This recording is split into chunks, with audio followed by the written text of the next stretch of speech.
ang iglesia tinayo ng Panginoong Jesus. Matthew 16:18. Sabi niya, "For thou art Peter, and upon this rock I will build my church." At sinabi doon, ikaw Pedro, Petros o Pebbles, at upon this rock, Petra, bigger o boulder, bigger rock. Sabi ni Kristo, upon this rock, hindi si Pedro, upon this rock, Petra, I'll build my church.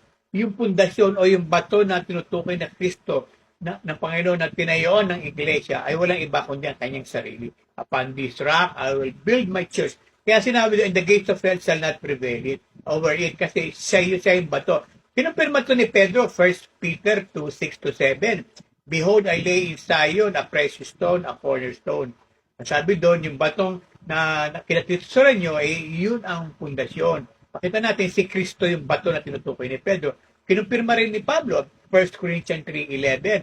No foundation that was laid, kundi si Kristo. Yung pundasyon na tinutukoy ni Pablo ay si Kristo. So makita natin, ang iglesia ay nakapundasyon at ang cornerstone na tinayuan nito, walang iba kundi ang Panginoon Jesus, yung Petra. So, tingnan natin katangian ng iglesia noong unang siklo. Kasi after that, lumihis na ang iglesia. No? Lumihis na sa tunay na aral, sa tunay na ebanghelyo. Dahil itong aral ng unang iglesia, First Corinthians chapter 1 verse 2. To the church of God which is at Corinth, sabi ni Pablo, to those who are sanctified in Christ, called to be saints, and to those everywhere who call upon the name of the Lord, their Lord and ours. Makita natin, sinabi sila ay sanctified. And they're all over the place who call upon the name of the Lord, their Lord and ours. So, Lord nila, Panginoong Jesus. No, pinagsabi mong Lord, Panginoon yan, Diyos yan, no, Lord. And sabi dito, sinasambay, kaya sinasambay, their Lord, sinasambay yan. Ang isang katangian, sanctified in Christ. Ang totoong church, they are sanctified in Christ. When do you say, what do you mean when one is sanctified? Pag binanal ka, ibig sabihin ikaw pinatawad, nilinis, niligtas. 1 Corinthians 1:2 yun. Tuloy mo sa mga talata 17-18, sabi ni Pablo, hindi ako sinugo ni Kristo upang magbautismo, kundi mangaral na mabuting balita upang ang krus ni Kristo, sabi niya, hindi sa magandang pananalita, upang ang krus ni Kristo ay maging walang bisa. Sapagkat sabi niya, ito ay kapangyarihan ng Diyos sa ating mga naliligtas, ngunit sa mga napapahamak, ito ay kamangmangan. So makita natin, ang tunay na iglesia ay ligtas.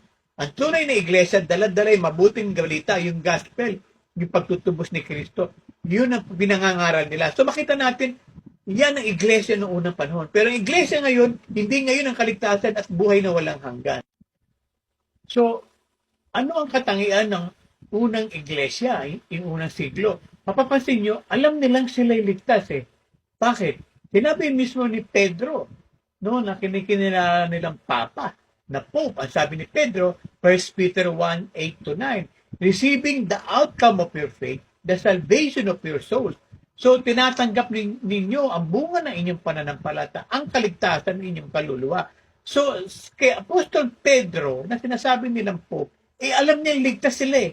So, yun ang unang iglesia. Ang katangian nila, binanal sila kay Kristo, dahil sa mabuting balita, sila ay naligtas at tinatanggap nila ang bunga ng kanilang pananampalataya, ang kaligtasan ng kanilang kaluluwa.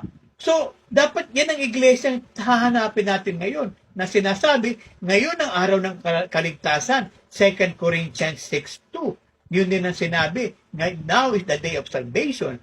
Sinabi rin ng Panginoong Jesus, yung head of the church, John 6:47, ang sumasampalataya may buhay na walang hanggan.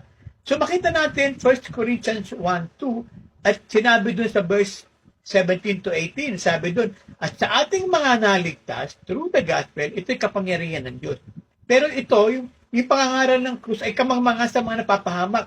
Para sa kanila, yung gospel, yung krus ni Kristo, yung ginawa, pagtutubos ni Kristo sa krus, ay kamangmangan sa kanila. Sabihin nila, hindi sapat yan para maligtas. So marami silang dinadagdag na doktrina, ritual.